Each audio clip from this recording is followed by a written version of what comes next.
Hey guys, Brent Campbell again. I published a couple videos recently about replacing the rod bearings on my E60 BMW M5, followed by another where my daughters and I go out for a spirited drive now that many of the engine's key parts are good as new. And I heard from some of you about how good that V10 sounds, and I won't argue that. So I put together a quick 22-second clip of just the acceleration parts. Considering how rare this car is with a 6-speed manual transmission, I figure some of you might like hearing that V10 wail. Here you go.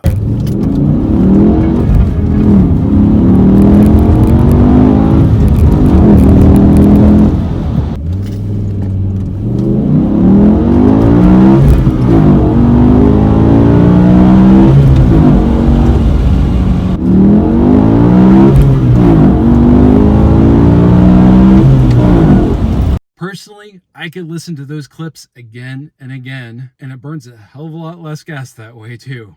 To watch the full video, which includes hitting some curves and plenty of discussions with my daughters on the road about the good things and the not so good things, about the M5 versus the E46 M3 and other sports cars, I'll link to that in the description below.